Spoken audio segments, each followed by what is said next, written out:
Уважаемые друзья, давайте начнем одну из, на мой взгляд, наиболее... Dear friends, we are about to begin one of the most important and interesting sessions of this forum in Baku, dedicated to the future of gas. Traditionally, a session on gas in the Verona Forum has always been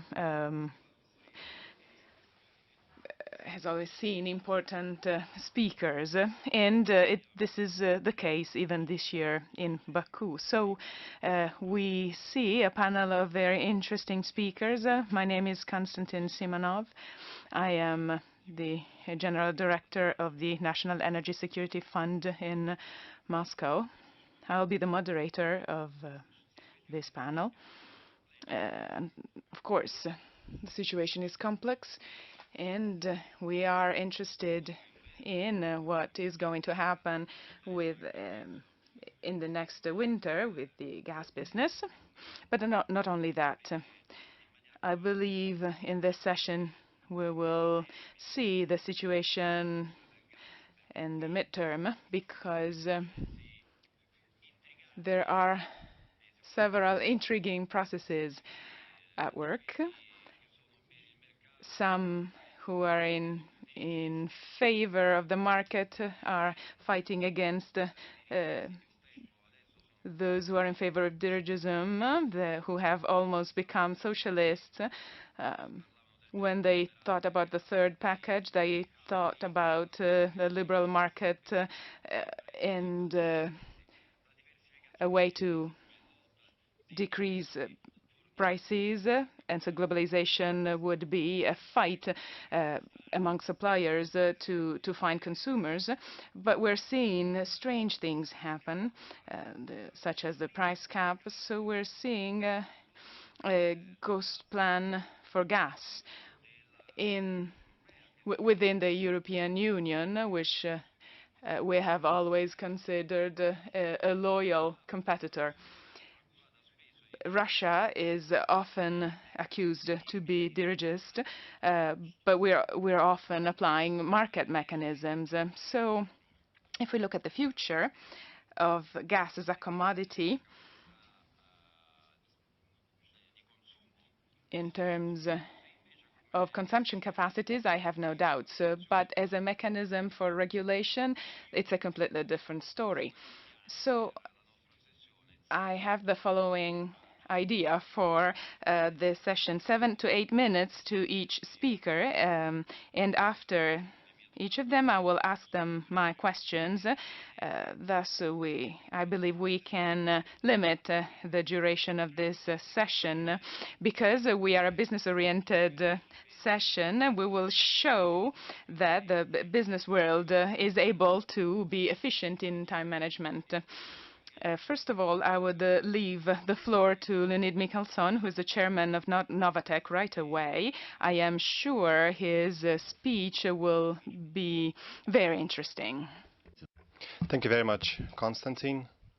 Well, I don't know. There's been so much suspense without the speech, but I cannot guarantee my speech will be suspenseful. The crisis we are experiencing is already the third one over the past several years. The first one began at the peak of green energy. Back then, goals were set, but not backed up by a specific energy transition plan, but hydrocarbons projects started to face obstacles. European financial institutions began to refuse to finance even natural gas projects that have the lowest emissions. Analysts gave warnings. Without new capacities, the prices would skyrocket. In 2020, commissioning of new projects was also slowed down by the pandemic and the demand slump. As a result of the two circumstances, in late 2021, the prices exceeded $2,000 per 1,000 cubes. Having seen the price spike in early 2022, the EU did list nuclear energy and natural gas among green energy sources. Where are we headed? In recent years, the gas market has been growing on average at moderate 1.8% per annum, with more than two-thirds of the growth being driven by rising LNG consumption. The world currently consumes around 4 trillion cubic meters of natural gas per year.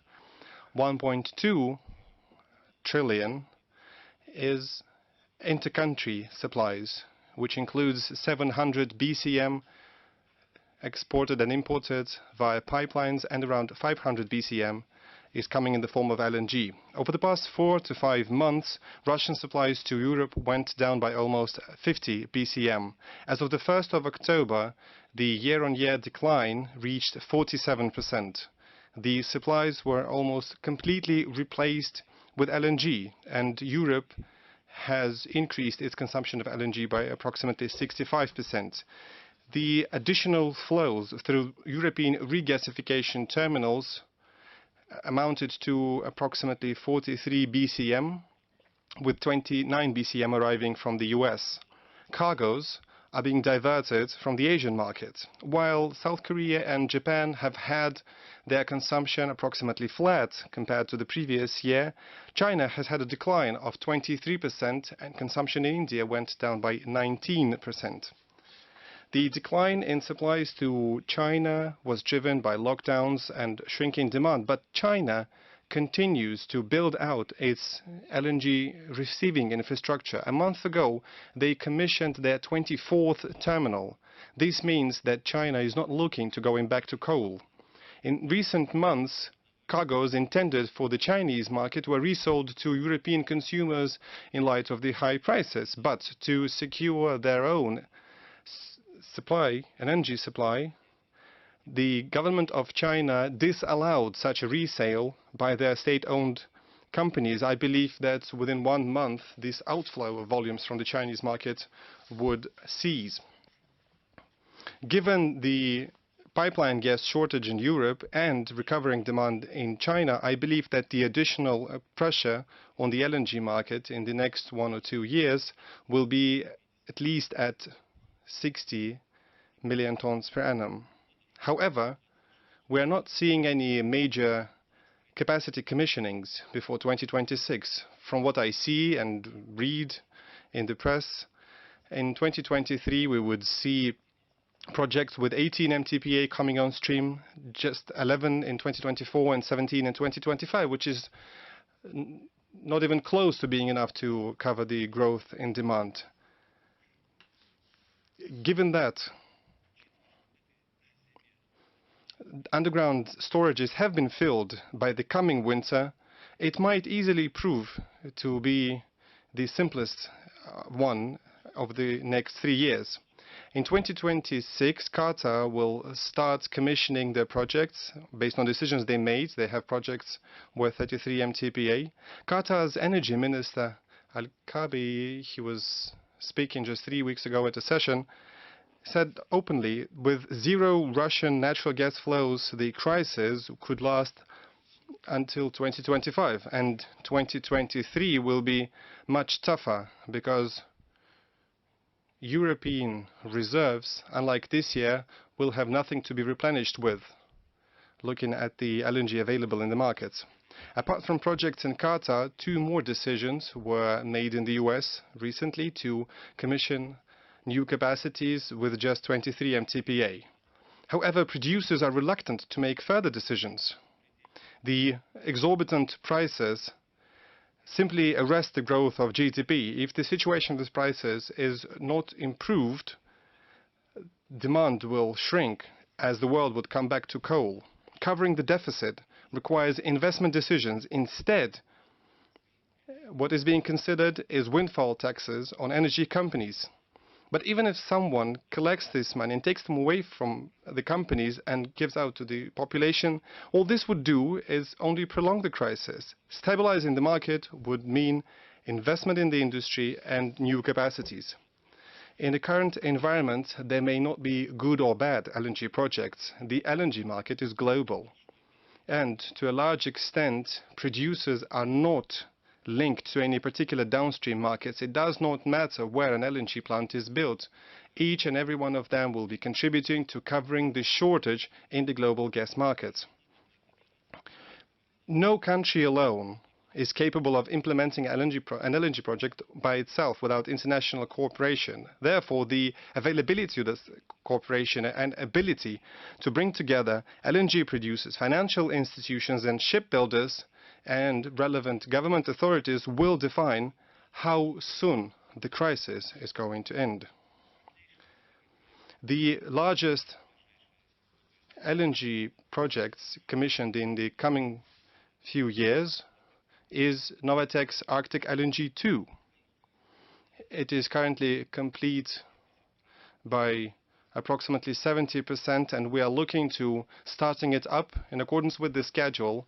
And I believe that next year we will be making a decision on subsequent projects. Thank you, Mr. Mickelson.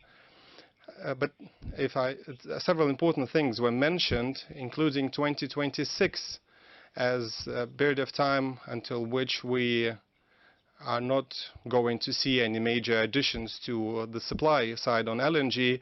Qatar is indeed expected to come on stream in 2026. This is an important message for Europe, given that the coming winter may easily be not the last one in terms of the certain issues with finding unclaimed LNG in the market. However, if we look beyond, will it be a possible scenario if investment decisions are made in Qatar, the US, Australia, maybe Mozambique and other projects elsewhere, where Russian gas as politically incorrect is removed from the market? You, as the market supporter, said fairly that LNG may not be good or bad. I believe natural gas projects in general may not be good or bad. There is a market that is to decide how efficient and what is not. But we live in a strange world. Do you see such a scenario possible where the Russian projects already under certain sanctions pressure, maybe under pressure in terms of access to investment, and then decisions are made in other regions, and maybe not over the span of 3, but instead 7 or 8 years, the Russian gas is being displaced from the international markets? And then there will be surplus, right? Well, I'm glad that you asked this question. I haven't heard this question for a long time. When we were still building Yamal LNG and we were considering the investment decision on Arctic LNG 2 with an even higher capacity than the first project, I did hear this question from some people. And the market back then was the buyer's market. It was long. And I was honestly saying that we are glad to see the low prices. If prices are low and if natural gas can economically compete versus other sources of energy, this would mean that countries would start revisiting, and we have seen that actually happen, they would start revisiting their energy mixes. This means the market volume would start growing at a different pace if the prices are okay for the buyers. We feel confident because if we look at the US market, we all know where Henry Hub is, at which level it was. It used to go down to 2.53. Today it's around 5 or 6. For us, the gas production cost, feed gas production cost, is at approximately 60 cents. The majors are signing contracts with the owners of LNG plants, the liquefaction contracts, to the best of my knowledge. What I heard as the lowest was $2.25, $2.5 for liquefaction. For us, that level of cost for us is significantly below $2, and we will achieve even lower costs in the future. We are at a detriment, given that our projects are located in the Arctic zone. We are at a detriment in terms of logistics, but next year we intend to commission the transshipment terminals at Kamchatka and in Murmansk, and this would help us reduce the time we have to use the expensive ARC-7 LNG carriers, thereby will reduce the shipping cost a little bit. We do want to see prices low. We do want to see the global gas market develop, and I believe that would be actually the best transition fuel for the current decade. Thank you. And one more question. The technological sanctions against Russian projects, it is clear that you have analyzed their effect. Would that result in a slowdown of Russian projects or them becoming more expensive to implement? We will also soon move into gas chemical industry. Are you considering options to produce gas chemical products? Last year in Verona you spoke about blue hydrogen. For example, in your OPSKI projects, are you considering blue ammonia and blue hydrogen production there? The blue ammonia project, the design for it is almost complete. It's even beyond pre-feed in terms of its completeness. It's, I would call it already a feed, front-end engineering and design stage. Looking at the gas amount, we have planned and we are planning to have the blue ammonia plants with the capacity of around 2.2 million tons, which needs approximately 2.2 BCM. And we took the gas field, completed the exploration, and from our existing site, it's only 40 kilometers away. We find an area where we could reject CO2. We have slowed down recently for obvious reasons. We are not giving them up, and we will definitely commission the facilities in the future.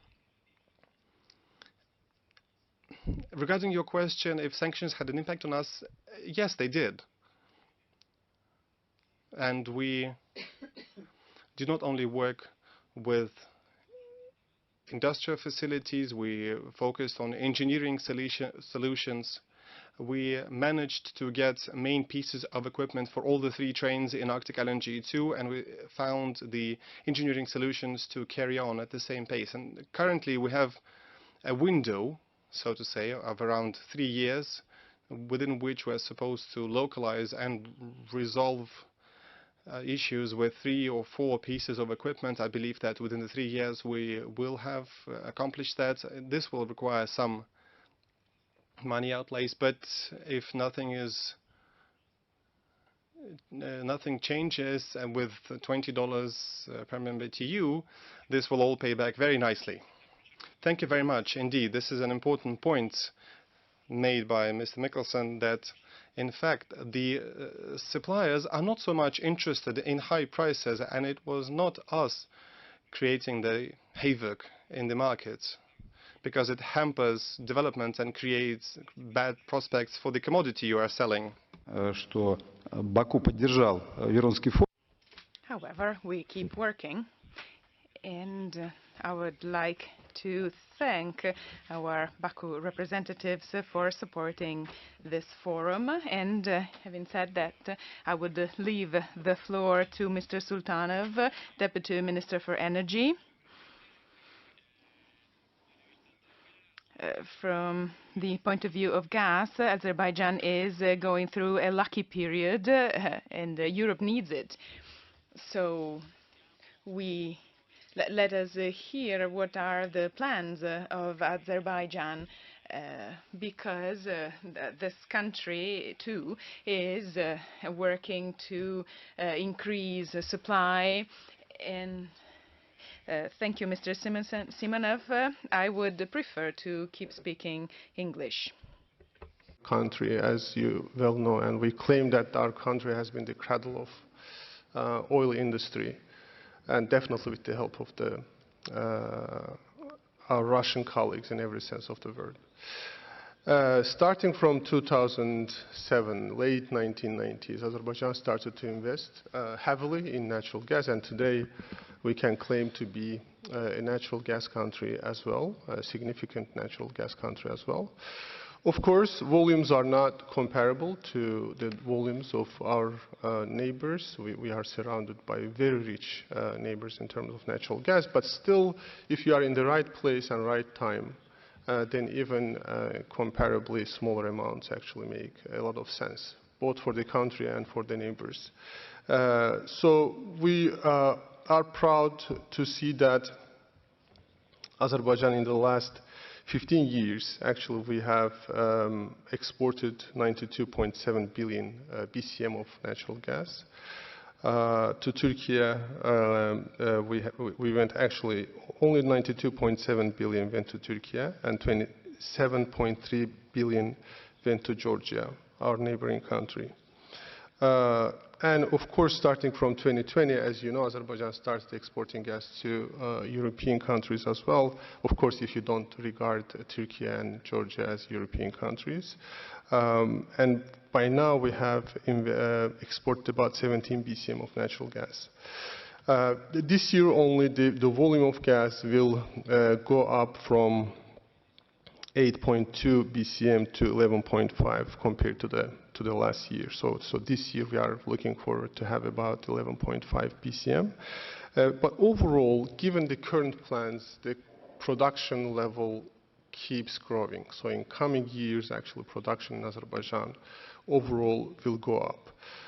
Definitely, a significant amount of that is going towards domestic needs. But at the same time, again, the volumes are such that, again, we are going to be freeing up enough gas to supply our neighbors as well. And as you know, Azerbaijan promised to look into the possibility of doubling the amount of gas from 10 BCM to 20 BCM. Overall, we estimate to have 2.6 trillion cubic meters of gas. And we believe that only with the help of Azerbaijani resources, gas fields, we can increase that amount to 20 BCM of gas. It's possible. But we do believe that a certain portion of that will be coming from the policies vis-à-vis renewable energy and energy efficiency. And this is the most interesting part, right? This is where the transition to green energy and natural gas, as from the start has been indicated, kind of meet, and they make more and more sense. We are currently working on about 2,710 megawatts of renewable energy with our partners. For some of them, we already had groundbreaking ceremonies. And again, we are talking about in case all of them are realized, but some of them are definitely going to be realized, we know that, God willing. And this will, again, release significant amounts of gas. As you know, after the liberation of Azerbaijani lands in Karabakh, we established, by the order of the president, we are planning to build green energy zone in Karabakh, right? And that, at the start, we were actually planning not to have natural gas at all in Karabakh. Then we estimated with our consultants that the price of that would be too high. So therefore, we went hybrid, and not all of Karabakh will be gasified, only 5-kilometer radius area will be gasified. The rest will be actually provided by green energy. And all of the electricity in the region actually will be coming from green resources, from renewable sources. I should also note that, and kind of harking back to what my colleagues have been saying, there's a certain tension between the market signals and what the demand in the industry is. Right? Because given the policies in our larger neighborhood, right, these policies make it very difficult to invest in fossil fuels, including natural gas. But at the same time, there's a demand for natural gas, right? When you have this signal that gas will become less and less important, but at the same time, demand for gas, the signal you have is for big corporations not so willing to invest, or big financial institutions not being there, and we are talking about multi-billion investments. For the Southern Gas Corridor, the amount needed at all levels, from upstream to midstream, was around 40 billion. For the expansion of the Southern Gas Corridor to 20 BCM, probably half of that will be needed. These are significant amounts of money.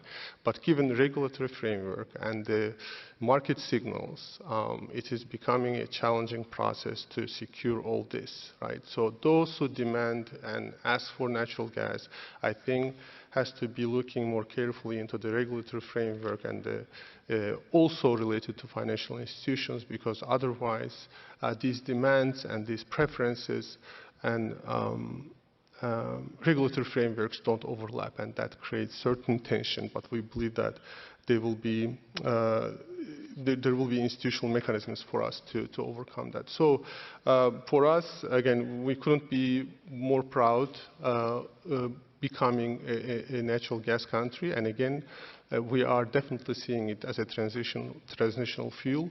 And therefore, for instance, at the Ministry of Energy, probably we are spending more time thinking about renewable energy. Again, as I said, because it frees up gas in Azerbaijan, I should tell you that more than 95% of electricity in the country is produced in gas turbines, right, by the utilization of gas turbines. So this means that any movement in that regard actually frees up a lot of natural gas. At the same time, renewable energy means that we are able to, hopefully, of course, if economics are there, in our recent transactions, contracts, we are also envisaging the production of green hydrogen and some other gases. And they are also important because when you mix natural gas with green hydrogen, it will be easier to get financing, for instance, for some of the expansionary policies regarding those projects. So that way also kind of transition to green energy is helping, in a sense, the natural gas industry in Azerbaijan. So for now, I think this is what my messages were. Thank you. Спасибо большое. Ну хорошо, вот зеленый водород, а голубой водород вы не планируете производить? Right now, we are working with EBRD on hydrogen strategy for the country. Their initial estimates, it's not over yet. Their initial estimates show that blue hydrogen would make sense. We might have some economic advantage given that we have natural gas. But our focus is definitely, and with SOCAR, we have some discussions in that regard, but we are really focusing on green energy. And the reason is, in the Caspian Sea, and Caspian Sea is definitely a blessing for us, we are discovering 157 gigawatts of offshore wind. This is really huge, and there is scale. And given this scale, and given how small Azerbaijani market is, we believe that that same offshore wind energy could be also utilized for the production of green hydrogen. Да, интересно, спасибо. Но я не могу не спросить вас про идею газового хаба в Турции. Азербайджан, какое отношение, собственно, какое отношение у вас? Now, moving on to the possible methane hub in Turkey, I would like to know what is Azerbaijan's stand on this plan. You talked about an increase of export to 20 billion BCM, and the president of Azerbaijan also talked about that. My question is, why only 20 billion? Why not 40 billion BCMs?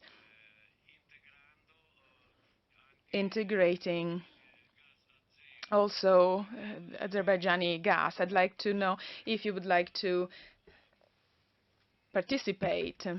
With very big players with a lot of resources, and this idea is a relatively new idea, but I think the reason why Azerbaijan is ready to respond to these kinds of developments is that, in fact, when you transit certain countries like Georgia and Turkey, it also means that to go to Europe, you have to really meet the demands of these countries, right? So this is kind of gentleman's agreement, if you wish, right, at best. This is what's going on, and that's one of the reasons why Azerbaijan almost is supplying, if you look from year to year, almost half of the energy, or the amount of energy we are supplying to European countries is almost equal to what we are supplying to Turkey.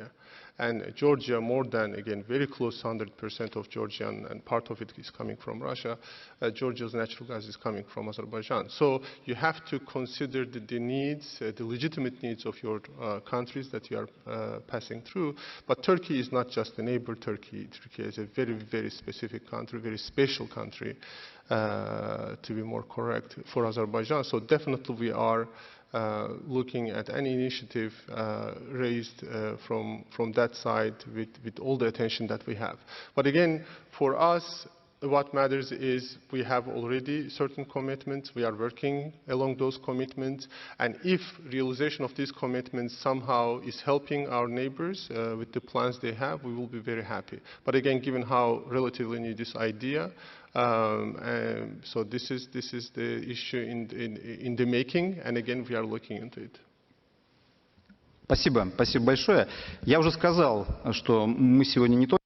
Thank you very much. And as I said already, today we are looking at the future of gas, but also the sector of gas chemicals.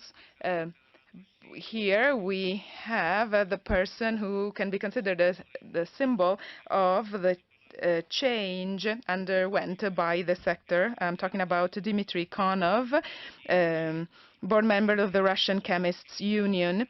I hope he will share his strategic and larger view. Good afternoon. Thank you for the appreciation for the Russian chemist industry. First of all, I would like to say that I would like to explain how gas is processed, what are the products, and at the end I'll be ready to answer your questions. When we talk about gas, we need to consider a number of important points. First of all, gas is a regional product mainly.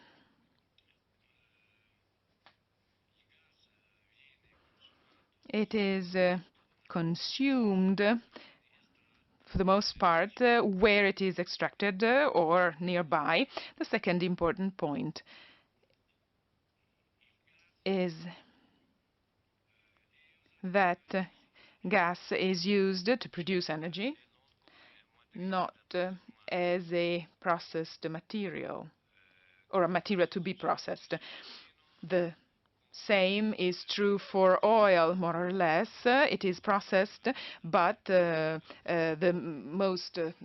main product is fuel for engines. As for the production of synthetic materials, gas already has a role to play, but what we normally mean when speaking about gas processing is not that.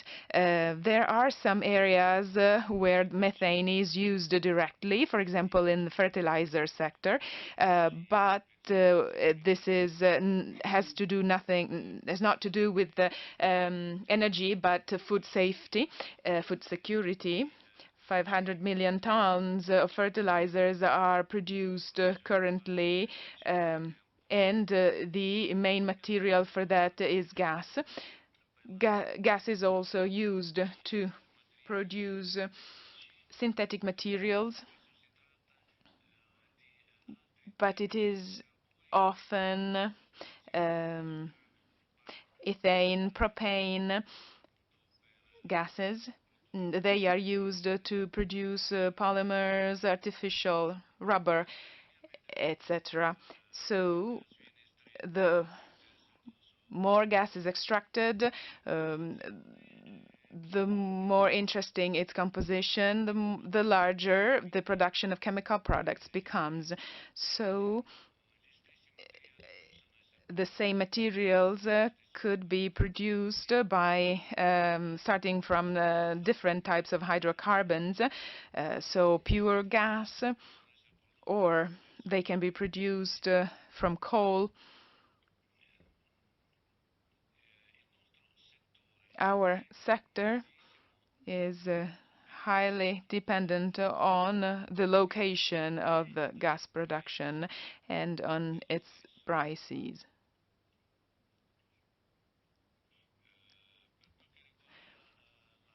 As regards methane processing, I would like to consider the second aspect of the energy transition. My colleagues earlier have underlined the fact that gas is fundamental for the energy transition, but I personally believe that it's important to talk about how gas can replace coal. The second aspect has to do with of how we can produce ammonia of any color. Methanol used as a fuel starting from gas. These are also elements for the ecologic transition thanks to their high content in hydrogen molecules. Discussions are ongoing on what kind of fuel we will use for engines in the future. So if hydrogen will be used pure, which would be ideal in terms of the CO2 emissions, but hydrogen is very difficult, especially in terms of transport and handling. Or methanol or ammonia could be used as fuel for ships, or backcracking it could be a way to launch the inverse reaction and produce hydrogen. All of these technologies offer great perspectives for the chemical sector in terms of the production of synthetic materials and other materials such as ammonia, fertilizers and fuels, methanol and other alternative fuels. For example, for the sea transport that as a sector needs to be restructured. Thank you. Thank you very much. So now the situation of the main markets see a very high price for gas. However, in the areas where gas is produced and from where it is exported, the price is very different. Even in Russia, if I'm not mistaken, internal prices are different, are very much lower compared to Asian and European indexes. So this cost difference, this price difference between Russia and Europe, could this open up new opportunities for the Russian chemical sector? Because as you just pointed out, the raw materials are one of the main expense items for producers, and the situation with this price difference place you at an advantage. Well, this is my answer, yes and no. Of course, the situation allows Russian fertilizers to be very competitive because gas prices are high, and gas is used as raw material for fertilizer production. We know that about 30–40% of lines used for methanol production in Europe are blocked because of high prices. On the other hand,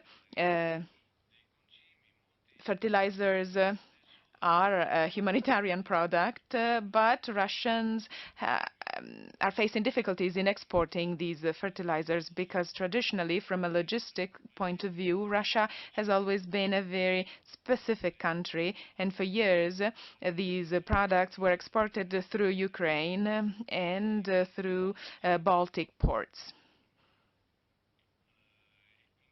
So products that are needed in the world for energy balance. In this condition, the Russian products cannot reach the international market. Therefore, as I said, on the one hand, we are at an advantage thanks to the high prices, but on the other hand, markets are close to us. Well, Mr. Mickelson talked about restrictions and logistic limitations. You also mentioned them. I would like to keep talking about fertilizers. It's a very important topic. On the one hand, we hear about the imminent famine and poverty and hunger. But Russia might say that it's ready to fight world hunger also by producing fertilizers.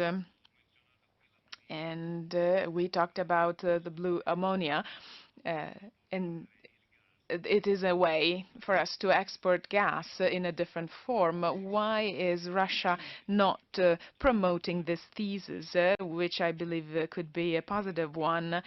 Russia might say that it would be a business mission, but maybe more a humanitarian mission. So Russia would become not a gas exporter, but a fertilizer exporter to save the world from hunger. On the one hand, I think this is a reasonable idea, but there's also another aspect to consider. Let us look at the relations in the world, so between Russia and the rest of the world. Let us consider the world's approach towards Russia. Of course, gas and fertilizers are important also in terms of the energy transition and the problem of hunger and energy security, the green or blue transition, pink transition with kind of color for the hydrogen. So we have all the possibilities, but the model, today's model in the world, tells us that no one wants the Russian gas in any form. You asked Mr. Mickelson a question, and I can answer that by saying that if we look at sanctions structure, we'll see that their goal is to create the impossibility for Russia to monetize its gas. These restrictions and sanctions are hitting all segments of the oil and gas industry: extraction, liquefaction, oil extraction, all the processing sector. So we could deduce that the Russian gas is no longer wanted in this part of the world. This part of the world does not want to have to deal with Russian products. Then, if we look only at technology, and from a legal point of view, we might say that what Russia has to offer is not welcome. Of course, sanctions are hitting the chemical sector as well, but in terms of the monetization we mentioned, if we want to talk about the strategy of sanctions, we'll see that its goal is to prevent Russia from monetizing its resources. Ну, Thank you. Thank you very much. So, Mr. Konov said that we are ready and willing, but the countries around us are not ready to hear our voice. Now we are going to hear it from a European perspective. So I kindly give the floor to Alessandra Pasini, co-founder and president of Zero. Thank you and good morning, everyone. Good afternoon. It's a great pleasure to be back in Baku. I was here many times when I worked on the South Corridor and I worked on the TAP project. During those years, I had the chance to work with the colleagues from SOCAR and to open a route that in the current context is even more strategic than it was when it was initially launched. As Konstantin said, I will give a bit of a different perspective. I will try and create a bridge between what the minister said talking about renewables and what we discussed on the gas market and the future role of gas and gas infrastructures. I think that, as we've always said, gas will play and still has today a very important role in the transition. But what we are going to do with the Zero, a company that works with the renewable sources of energy, is a synergy, will create a synergy. Who are we? Well, ours is a company that was founded by 4 people, Marco Alverà, Patti Padmanathan, who at the moment is the CEO of Aqua Power and who will leave Aqua Power and will become executive at the end of the year, and then myself and another colleague. The intent of Zero is to combine skills and the understanding of the world of molecules and the world of gas, which is what I do with Marco Alverà, and we are combining it with the world of renewables. Padmi Padmanathan is an expert in that field. So we are going to develop renewable energy projects aimed also at the production of green molecules. And this is the bridge that I see between the current market and what we will see, what we might have in 2050, with a growing role played by hydrogen. I am not going to talk about the color of hydrogen. I think that if we really want to bring forward the transition, it is important to access to any type of hydrogen, whatever color it is.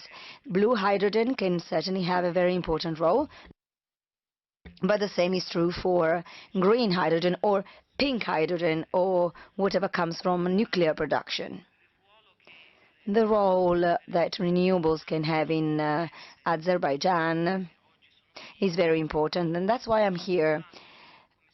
As we heard, Azerbaijan can produce gas, and it's very profitable to monetize it on the market, or this can be used to support the growth of internal demand.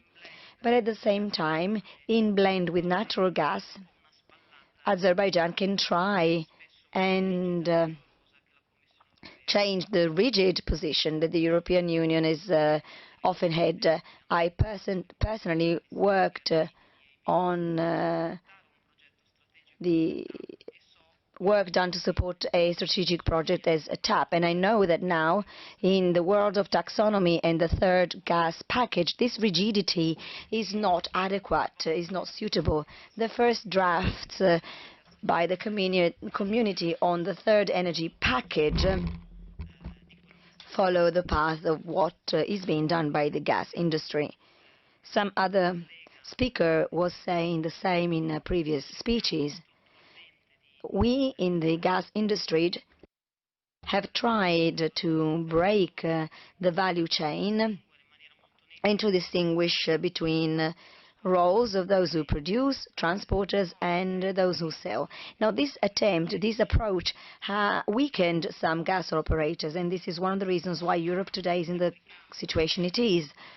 But this also happened to the world of hydrogen, and the risk is that this segmented approach will hinder the development of the world of hydrogen, which is absolutely necessary to achieve decarbonization. So here's our proposal. Our proposal is to contribute to the investments and projects for the development of renewable energy sources in Azerbaijan. We also want to bring our expertise to participate in initiatives aimed at the production of green hydrogen. We believe that doubling the South Corridor can be reasonable in economic terms and can also contribute to decarbonization. We think that without mixing a few green molecules with gas, it will be very hard for the European Union to support that initiative. So, as I know the TAP process very well, together with my colleague, Mr. Yusud, we can bring a significant contribution to Azerbaijan with the aim of supporting the export of energy that is a little bit greener thanks to a blend, thus allowing Azerbaijan to further monetize on its natural resources. The perspectives are very interesting. We were talking about offshore projects in the Caspian Sea. We also have hydroelectric power, solar power. So this is an extremely interesting country that can be a bridge or a hub with the other countries in the region. Also, hydrogen can play a very important role to facilitate storage activities. Now, one of the topics related to renewables is the volatility of production cycles. The non-reliability of the energy supply at all times. For industries, this is a very important aspect.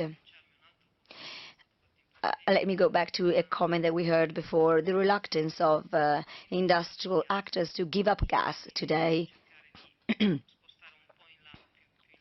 And therefore they're trying to postpone as much as possible decarbonization. Well, using a blend is a way to start decarbonizing in an economically more sustainable way without changing the infrastructure, so by reusing the existing infrastructure, which is also very important, and also by supporting the role of big industries. The topic of a blend is nothing new. It is absolutely feasible. The Indian minister was talking about it in the morning, and he mentioned it is one of the policies that have been promoted. They've already achieved 10% blend. When I worked on gas infrastructure, we tested all the existing infrastructures on the Italian market, and I can confirm that they are largely ready for large quantities of blend. This is also true for other European countries. So the investments done so far can be reused to decarbonize and to go towards hydrogen. To conclude, Zero is looking at Azerbaijan with great interest. We want to bring our skills and our investments to this country for standalone renewable projects and also for projects aimed at the production of hydrogen.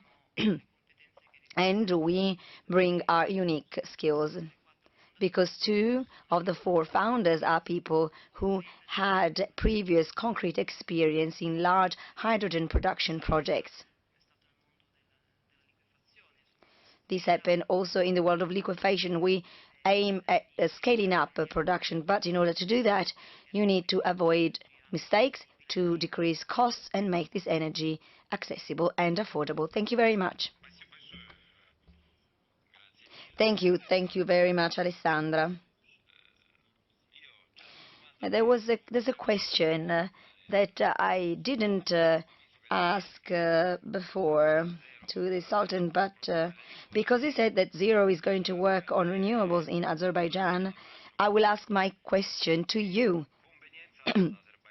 What is the convenience for Azerbaijan if the technology will have to be imported from Germany or from another country? If green hydrogen is then produced in Germany with their technology, I mean, where's the convenience? For gas, everything is very clear. I'm clear on the usefulness for Azerbaijan. In this case, you need to buy the machinery and then create a complex logistics in Europe. Where's the convenience? Well, today there are many producers of electrolyzers, which is the necessary technology to produce green hydrogen. They are Chinese, European, and American. Project by project, you then choose the supplier that you feel is the most reliable one. My idea is to come and produce hydrogen here in Azerbaijan, because the resources, the renewable sources are so good. Hydrogen can be produced in a competitive and complementary situation, and then hydrogen would travel in the existing infrastructures to reach Europe. That means that those who sell gas molecules now could sell these molecules that are partly decarbonized. Of course, Europe has its homework, including introducing the so-called certificates of origin. These certificates of origin will allow the certification of the fact that out of 10 cubic meters of gas, 8 are fossil gas and the remaining is sustainable gas, which means it's cleaner gas that deserves a higher price and a higher economic value. So this is an extra benefit for a country that can export this molecule through a blend. I'm talking about green hydrogen because this is our experience, but this can also be partially applied to blue hydrogen that comes from fossil fuels. Again, I go back to one of the comments in the introduction video. Mention was made of how many billions are expected to be invested by European countries in the production of hydrogen. I think that that's an underestimate. Just a couple of months ago, the United States approved an incentive plan for about $385 billion for the production of hydrogen and renewables. So I think that the numbers and the opportunity to invest can be much higher because there are countries that need to import these molecules. He also said that, in your opinion, blue and green hydrogen are the same. I was talking about this in Verona 2 years ago. Leonid was talking about it 1 year ago in Verona. But in terms of regulations, we can see that this is discriminated by European legislators. Blue hydrogen is discriminated. So what can we do with this approach? We have countries that have more or less the same climate conditions. Why is blue hydrogen still discriminated, and how do you think to counteract this discrimination? Well, of course, we focus on renewables, and so we suffer much less the consequences of this discrimination as you described it. It is also true that in the United States, blue hydrogen is not discriminated at all. Europe has a regulatory approach that is very rigid, it's very stiff. I hope that over time, given also the energy context we are going through, I hope this can change. Before achieving a perfect solution, maybe we can settle for something that is still better than what we had before. We need some graduality. We haven't seen that yet. So the hope is that countries with an important heavy industry, and therefore where energy consumption is very important, the economy can push in this direction. So I am thinking in particular of Germany and Italy, because France has a lot of nuclear power, so they're in a different ballpark. Спасибо большое. Ну что ж, Thank you very much. Last but not least, we have our last speaker, Demosthenes Floros, from the CER, the research centers in Rome. He's also participated many times in the Verona Forum. The floor is yours.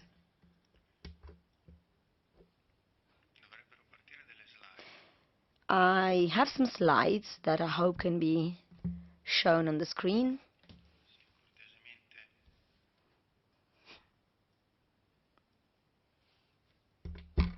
I think you can start, and we'll ask, not to waste time, so you can start, and I think soon we will see your slides. Yes? Можно, да, слайды? Sì, sono già qua, grazie Costantino.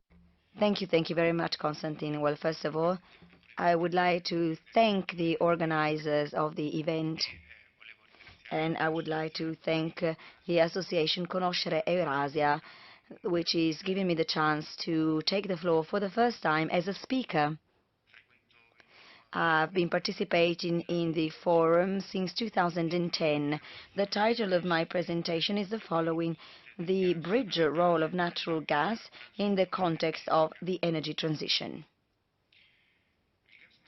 Natural gas is the energy source that will play the role of a bridge from a world where the energy basket is still led by 82% of consumption by fossil fuels to a world led by renewable sources of energy, which now account for only 7% of consumption.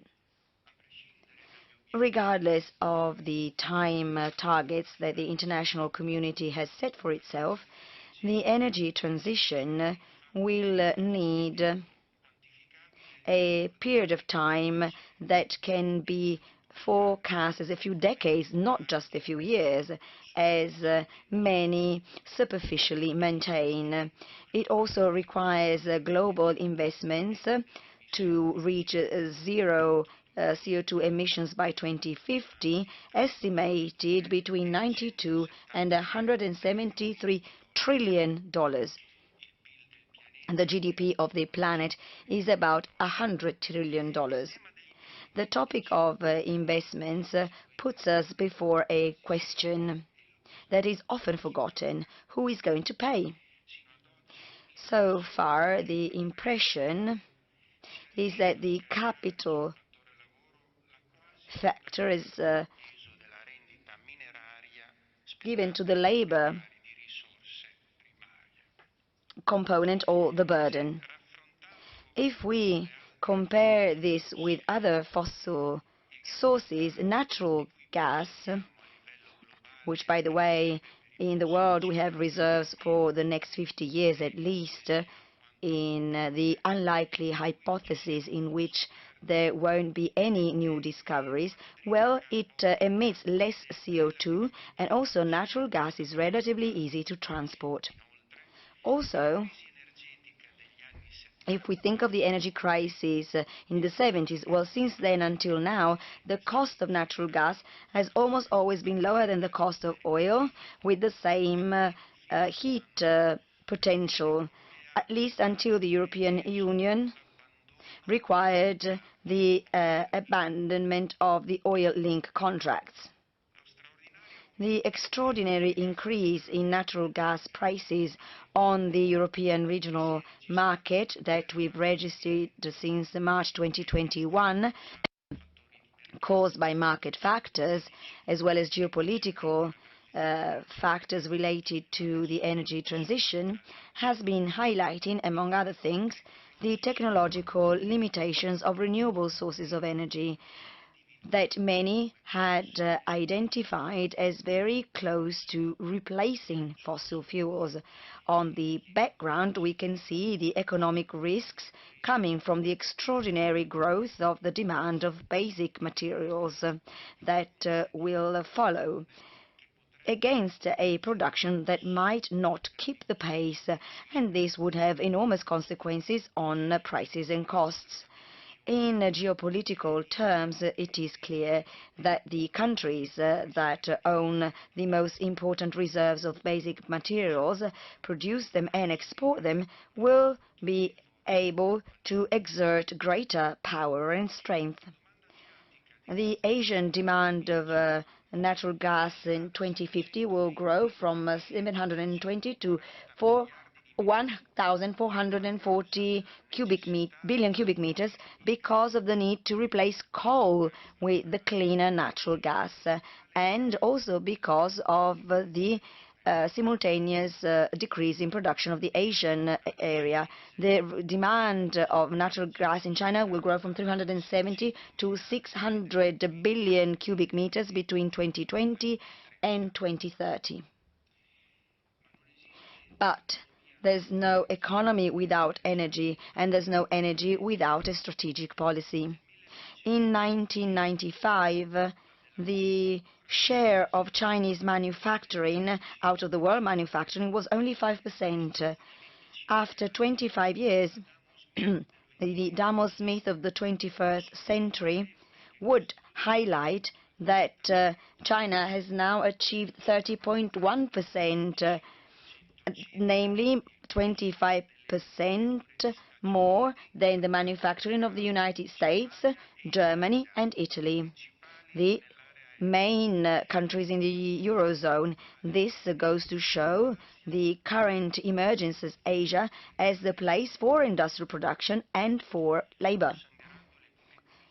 If we look at the 15 most important manufacturing area in the world, the weight of Asia is 47.7%. This supremacy emerges in a clearer and clearer way also in technology, the heart of competition for decarbonization. What matters is the ability to convert sources into energy. In 2021, the cumulated patents for renewable sources in China reached 44%. US follow with the 14%, and the European Union only 10%. And I would like to conclude now. The loss of methane during production and during transport is the true challenge that will have to be faced by all natural gas producers, starting from those who use the fracking extraction technique. The European Union, by the way, has imposed mandatory limitations.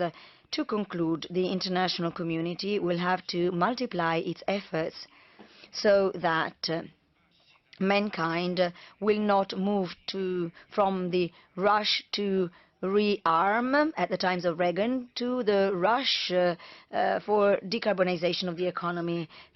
In the process, a dialogue could be useful. In Friedrich Hegel, at least in Hegel, what do I mean? Energy should not be seen as a weapon, but rather as a useful tool to promote a process of de-escalation in this difficult international context with such an uncertain future. Thank you very much.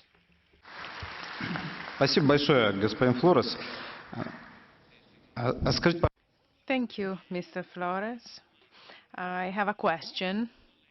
In your opinion, is it possible that sooner rather than later the EU can depoliticize the gas market so that suppliers will have to meet requisites linked to the CO2 levels decrease? So will it be a competitive market where suppliers will fight to get to consumers, or will Europe never go back to the classic market? Well, in your introduction, you touched upon this point. I believe that the European Union will have a hard time because, in fact, the EU has very limited political sovereignty, and we are all aware of the pressure it is under. So an Italian politician named Antonio Gramsci, he was in prison because of his anti-fascist ideas. He wrote a book of notes from the prison. In 2 pages, he described liberalism, and he defined it as a political program and a state regulation. I believe that definition is still very current after 100 years, and unfortunately we as Europeans will pay the consequences of it. Thank you. Dear colleagues, we have reached the end of this session. When we thought of this panel, I was afraid that we would talk only about the next winter, but actually we didn't almost mention it, and that is right, because what we are interested in is what will happen after this coming winter. That's what's important and interesting. So the midterm perspective is more interesting. I would like to thank all of our speakers. I believe this has been one of the most interesting sessions and the most orderly one, for sure. A round of applause for our participants.